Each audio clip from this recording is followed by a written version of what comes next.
السلام علیکم، میرا نام ہے ساجد نواز اور آپ کو میڈیکل لیب میں خوش آمدید کہتے ہیں۔ ہمارا آج کا لیکچر ہے سیمپل ریجیکشن ان لیبارٹریز۔ لیبارٹری کے اندر ہم نے کون کون سے سیمپل کو ریجیکٹ کرنا ہوتا ہے جو سیمپل باہر سے آتے ہیں۔ تو اس کے مندرجہ ذیل طریقہ کار ہے، مندرجہ ذیل چیزوں کو ہم دیکھتے ہیں جس کی وجوہات کی بنا پر ہم سیمپل کو ریجیکٹ کرتے ہیں۔ اگر مریض کا ریکویسٹ فارم جو ہے وہ نہ ہو، بالکل ہی نہ ہو، جیسے سیمپل لے کے آتے ہیں اور ساتھ میں ان کو پتہ نہیں ہوتا کہ ہم نے کیا کرنا، تو ایسی حالت میں سیمپل کو کیا کرنا ہے، مسترد کر دینا ہے۔ اس کے علاوہ اور بھی بہت سی چیزیں ہیں جن کو بنا پہ ہم سیمپل کو ریجیکٹ کرتے ہیں۔ آگے چلتے ہیں، جیسا کہ اگر مریض کا ریکویسٹ فارم مکمل نہ ہو، جو میں نے آپ کو پہلے بتایا۔ دوسرا، سیمپل غلط طریقے سے لیا گیا ہو، مثلا ٹیوب غلط ہو، یعنی کہ جیسے سی بی سی کا سیمپل لینا تھا تو وہ انہوں نے جیل وائل میں لے لیا ہے، تو یہ بھی ایک غلط طریقہ کار ہے کیونکہ اس میں بلڈ کلاٹ ہو جاتا ہے اور سی بی سی کے لیے ہمیں اینٹی کوگولنٹ بلڈ چاہیے۔ اسی طرح اس کے لیے پرپل کلر کی وائل ہوتی ہے جس کے بارے میں میں آلریڈی آپ لوگوں کو بتا چکا ہوں۔ تو ایک یہ طریقہ بھی ہو سکتا ہے کہ اگر سیمپل غلط طریقے سے لیا گیا ہو۔ اگر تمام سیمپل کے ساتھ ریکویسٹ فارم نہ ہو، بعض اوقات کیا ہوتا ہے کہ 3-4 ٹیوبس بلڈ کی لے کے پیشنٹ آتا ہے اور ان کے ساتھ صرف ایک ٹیوب سے متعلقہ ریکویسٹ فارم ہوتا ہے، باقیوں کا پتہ نہیں چل ہوتا کہ یہ سیمپل انہوں نے کیوں لیا، تو اس حالت میں بھی ریجیکٹ کرا۔ اگر سیمپل کی مناسب شناخت نہ ہو رہی ہو یا سیمپل غلط لیبل کیا گیا ہو تو ایسی صورتحال میں بھی سیمپل کو ریجیکٹ کر دینا چاہیے۔ سیمپل کی مناسب شناخت نہ ہو رہی ہے مطلب کہ ریکویسٹ فارم کے اوپر جو نام لکھا ہوا ہے، ٹھیک ہے، جو انفارمیشن دی گئی ہے وہ ریکویسٹ فارم کے اوپر دی گئی انفارمیشن سے مطابقت نہ رکھتے۔ اگر وہاں پہ اس کا نام محمد علی ہے تو وہ اگر سیمپل کے اوپر نام محمد علی ہے، ریکویسٹ فارم کے اوپر محمد علی نہیں کوئی اور نام ہوگا، اور سیمپل اگر فرض کیا جیل میں ہے اور جو ریکویسٹ فارم ہے اس پہ جو ٹیسٹ لکھے ہوئے ہیں وہ سی بی سی وائل میں بلڈ چاہیے، تو یہ ایک دوسرے کے ساتھ کیا کر رہے ہیں، ٹیلی نہیں کر رہے، یہ ایک دوسرے سے مطابقت نہیں رکھتے، تو ایسی صورتحال میں بھی ریکویسٹ فارم جو ہے ٹیسٹ وہ ریجیکٹ کر دینے چاہیے۔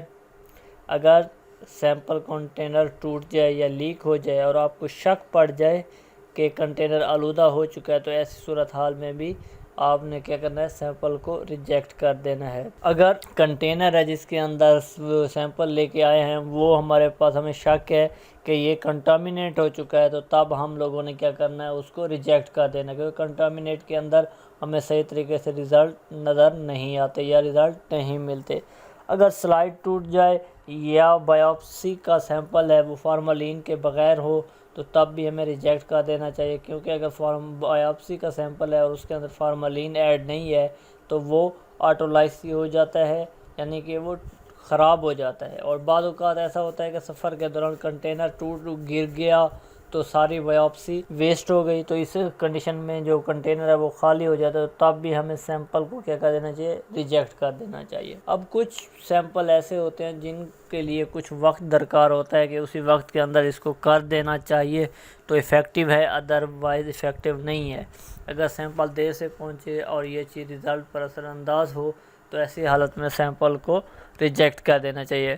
اب اس کنڈیشن کے اندر میں آپ کو بتاتا چلوں کہ جو سیمن کا ٹیسٹ ہے، اس کے اندر اگر سیمن گھر سے لانا ہے تو آپ کو ودن 30 منٹ کے اندر لیب میں سیمن کو پہنچانا ہوتا ہے۔ اگر زیادہ لیٹ ہو جائے تو آپ کو متعلقہ جو صحیح رزلٹ ہیں وہ حاصل نہیں ہوتے۔ اور یورین کا اگر سیمپل ہے اور آپ یورین کلچر ٹیسٹ کرانا چاہتے ہیں تو اس کے لیے آپ کو ایک اسپیشل کنٹینر دیا جاتا ہے جس کے اندر بورک ایسڈ ہوتا ہے۔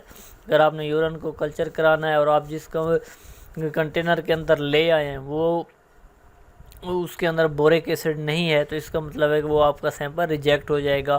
اور یورین کو 2 گھنٹے سے زیادہ کمرے درجہ حرارت پر بھی زیادہ درجہ حرارت پر نہ رکھیں، کیونکہ اس سے زیادہ دیر اگر ہو جائے تو رزلٹ صحیح نہیں آتے۔ اب کچھ ٹیسٹ ایسے ہوتے ہیں جو چھوٹی لیبس پہ ہوتے ہیں اور کچھ ٹیسٹ ہوتے ہیں جو چھوٹی لیب نہیں کرتی، وہ کسی بڑی لیب کے اوپر بھیجتے ہیں، تو وہاں سے یعنی چھوٹی لیب سے بڑی لیب کے دوران جو ہم سیمپل کو ٹرانسپورٹ کرتے ہیں تو اس وقت ہمیں سیمپل کا درجہ حرارت چیک کرنا چاہیے. اگر درجہ حرارت صحیح ہوگا تو ہمارا سیمپل صحیح رہے گا، ادروائز ہم کیا کرتے ہیں کہ سیمپل ریجیکٹ ہو جاتا ہے. اور سیمپل کو اسٹور کرنے کی جو درجہ حرارت ریکوائر ہوتا ہے وہ ہوتا ہے 2 سے 8 ڈگری سینٹی گریڈ. اور امپورٹنٹ اور لاسٹ بات یہ ہے کہ سیمپل کی مقدار پوری ہونی چاہیے. ٹھیک ہے، اگر سیمپل کی مقدار پوری نہیں ہے تب بھی آپ کا سیمپل ریجیکٹ ہو سکتا ہے. یہ تھا ہمارا آج کا ٹاپک. نیکسٹ ٹاپک کے لیے ملتے ہیں کل. اور میں آپ کو ایک بات دوبارہ سے وہی رپیٹ کرنا چاہتا ہوں کہ آپ میرے پیج لائک شیئر کریں تاکہ زیادہ سے زیادہ لوگ اس سے فائدہ اٹھا سکیں. اوکے، اللہ حافظ.